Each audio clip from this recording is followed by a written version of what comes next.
How's it going, people? In front of you is the brand new model Parkside Performance 12V cordless drill, which I'm planning to test against this Bosch Professional GSR 12V-35 HK. Both models are brushless and both are rated at 35 Nm of torque. You should note that the Bosch model has three modifications. This one over here with no chuck at all, a second modification with a standard chuck, and a third modification with this so-called flexi-click system and a removable chuck. Unfortunately, the removable chuck from the flexi-click system is quite different from the chuck on the Parkside model. Here, the chuck is attached to the spindle, and under load, all lateral forces are transferred directly to the spindle. On the Bosch, the lower part of the flexi-click chuck is attached to the body of the machine, and due to that, minimal lateral forces are transferred to the spindle. In order to maximize the objectivity of this test, I have decided to test the machines without a chuck. With the collet of the torque regulator removed, you can see that both machines share similar design: plastic housing of the gearbox, spindle with a bearing, and the bearing is in a bed inside the plastic torque regulator. Let's check the weight of the machines, starting with the Bosch. 751 grams. Let's check the Parkside. 774 grams. A little bit more for the Parkside. Let's check the dimensions of the machines too.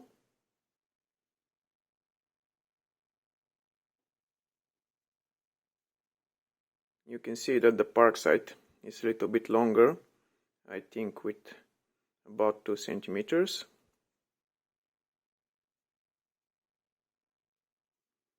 But basically everything else is almost the same. Time to check the sound level of the machines.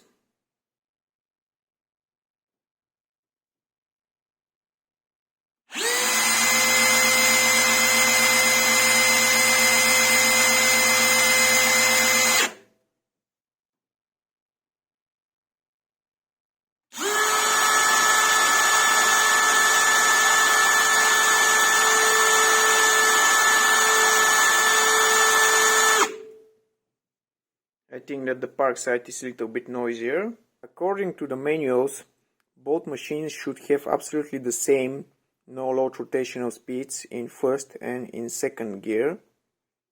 460 RPMs in first gear versus 1750 in second. Same for the Parkside.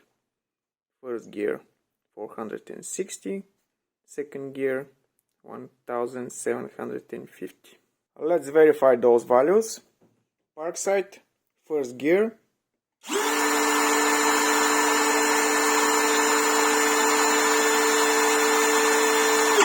$409. Second gear.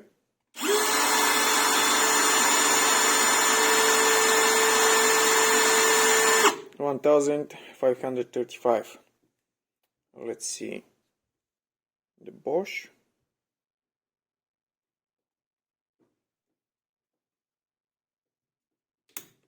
First gear.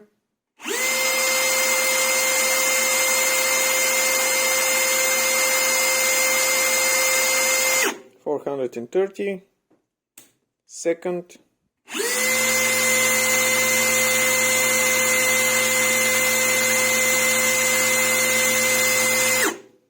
$1,607.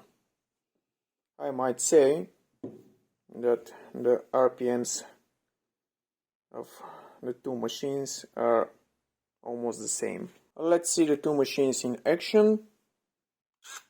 Fully charged, first gear, maximum at the torque selector.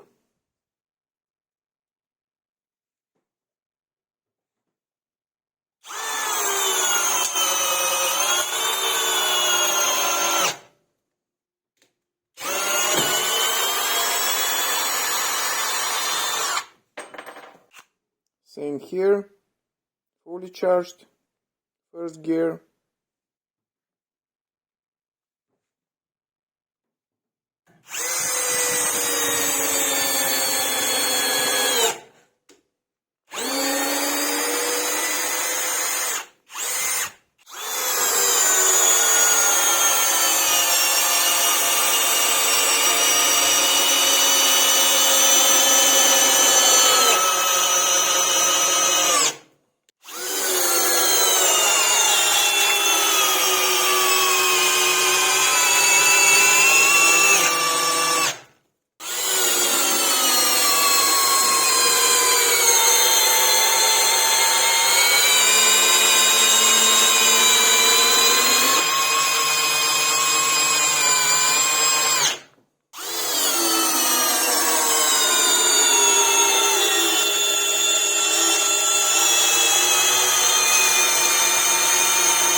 Finally, I will test the Parkside with these two drill bits for wood.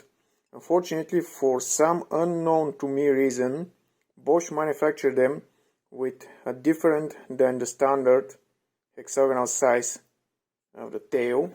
What do I mean? So no way to test these two on the Bosch.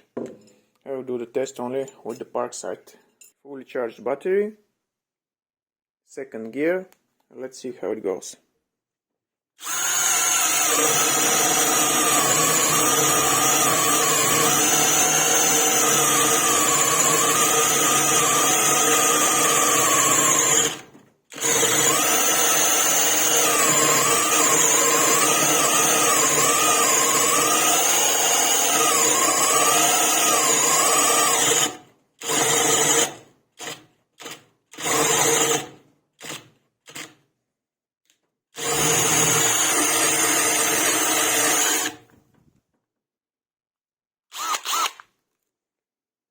Two bars on the battery indicator, 30 millimeters.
And the machine got really hot, but it's still working.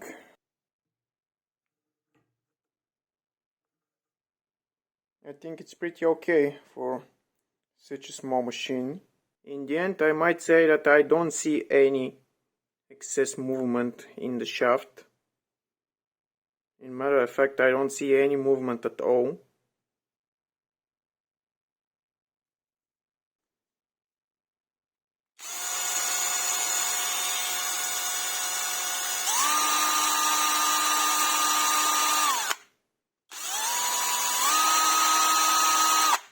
My thoughts from the previous video confirmed.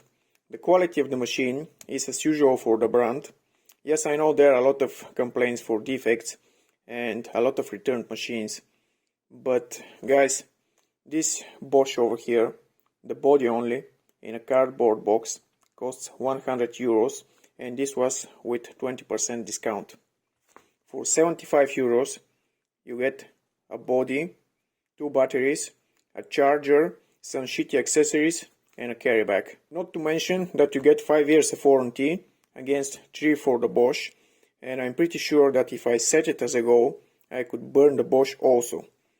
Finally, let's face the truth, guys. No professional in right mind will drill 30mm hole with any of these two machines.